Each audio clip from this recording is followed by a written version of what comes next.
20-ci mövzuda baxırıq Azərbaycanda Cəlalilərin və Teymurilərin hakimiyyət dövrü. Deməli 1340-cı ildə Şeyx Həsən Cəlali Bağdadda dövlət yaratmışdı.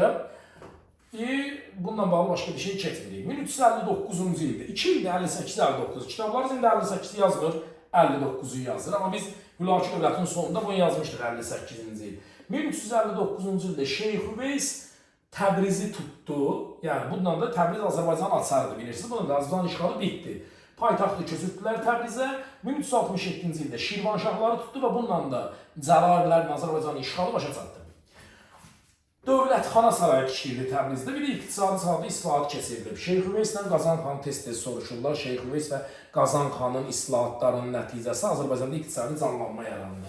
Son hökmdarları Sultan Əhməddir, 1382-1410. Onun hakimiyyəti zəifləyib, deməli niyə? 14-cü əsrin 80-90-cı illərində Azərbaycan uğrunda Qızıl Ordalı Toxtamışla Teymur müharibə aparmaya başlayır və bunun hakimiyyəti zəifləyir. Amma bunu 1410-cu ildə Qarqonlulardan Qara Yusif Əsəd döyüşündə məğlub edir və Azərbaycandakı Cəlalilərin hakimiyyəti başa çatır. Toxtamışın Azərbaycana ilk yürüşü 1385-ci ildir. Sultan Əhmədi məğlubiyyətə uğratmışdır. Daha doğrusu Sultan Əhmədi məğlubiyyətə uğrada bilmir. Çünki Sultan Əhməd ümumiyyətlə müqavimət göstərir və geri çəkilir. Gedir Bağdada. Təbrizi tutur, hilə yolu ilə tutur. Orada Təbriz valisi ilə danışır ki, heç nə eləməyəcək, qarət eləməyəcək, şəhəri dağıtmayacaq və Təbrizlilər də müqavimətsiz təslim olur. Onlar da 800 gün ərzində qarət edirlər və əhalini qırğına verirlər. Təbriz tutulandan sonra Toxtamışın qoşunu iki hissəyə bölünür. Mərəd Naxçıvan hissəsi və Qarabağ hissəsi. Lakin 1386-cı ildə Teymur Azərbaycanı üzr istəyirəm, Toxtamış Azərbaycanı tərk edir. Niyə? Teymurun hücumu var idi.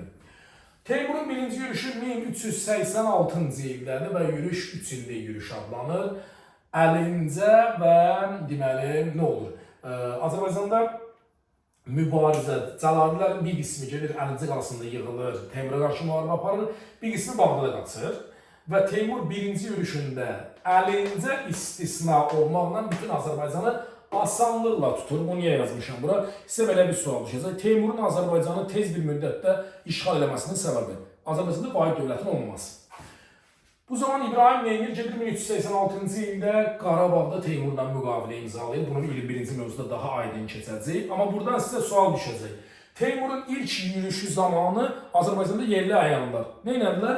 Müqavimət göstərmədilər. Bir qismi Əlincəyə qaçdı, bir qismi Bağdada. Cavabına yazırsan, müqavimət göstərmədilər. Teymur 87-ci ildə Azərbaycanı tərk elədi və Azərbaycanın idarəsini Miranşaha tapşırdı. Niyə tərk edir? Toxtamış Buxara və Samarqanda hücum eləmişdi. Amma Miranşah vəziyyəti pisləşdirir, çünki ağır vergilər qoyur və Teymurlara qarşı Azərbaycanda nifrət yaranır. İkinci yürüş başladı 92-də. Şəki və Gürcüstan işğal edildi. Yenə də Sultan Əhmədin oğlanları, Sultan Tahir, Xacə Cövfər, onlar müharibə aparmadılar. Getdilər Əlincə qalasında müqavimət göstərməyə.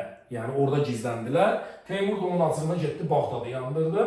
1399-cu ildə isə Qarabağa gəlir. Qarabağlı, daha doğrusu İbrahim, Şeyxvanşah İbrahim, Şəki hakimi Seyid Əhmədi nə edir? Razılaşdırır 3-cü yürüşdə ki, Teymurdan asılılığı qəbul eləsin. Teymur 1450-ci ildə müqavimətsiz Əlincə qalasını tutur. Çünki Sultan Tahir sual belə verilir adətən. Niyə Teymur Əlincə qalasını tutmaq istəyirdi? Çünki Cəlalilərin xəzinəsi oradaydı. Lakin Sultan Tahir xəzinəni götürüb qaçıb getmişdi Bağdada və müqavimətsiz Əlincə qalasını tutdu. 1405-ci ildə Teymur ölür. Teymurun öləndən sonra Azərbaycan idarəsi Miranşahın oğlu Ömər Mirzəyə, yəni Teymurun, Miranşah gedir olur Teymurun hökmdarı, Azərbaycana Miranşahın oğlu, yəni Teymurun nəvəsi Ömər, Şirvanşah hissəsinə isə İbrahim nəzarət edir. Teymura qarşı ən güclü cərəyan Hürufili cərəyanı idi, 14-cü əsrdə yaranmışdı. Başçısı Nəyimi idi, amma ən güclü adamlarından biri də Nəsimi idi. Teymura qarşı müqavimət hərəkatına daha çox Hürufilər başçılıq edirdilər. Azərbaycanda belə bir şey də vardı 14-cü əsrdə. Sənətkarların karvan yollarını qorumaq üçün əxili təşkilatları var idi və yaxud da feodallardan qorunmaq üçün əxili təşkilatı vardı 14-cü əsrdə, yadıma düşdü deyim. Həmin təşkilatlar 17-ci əsrdən əsnaf adlanırdı.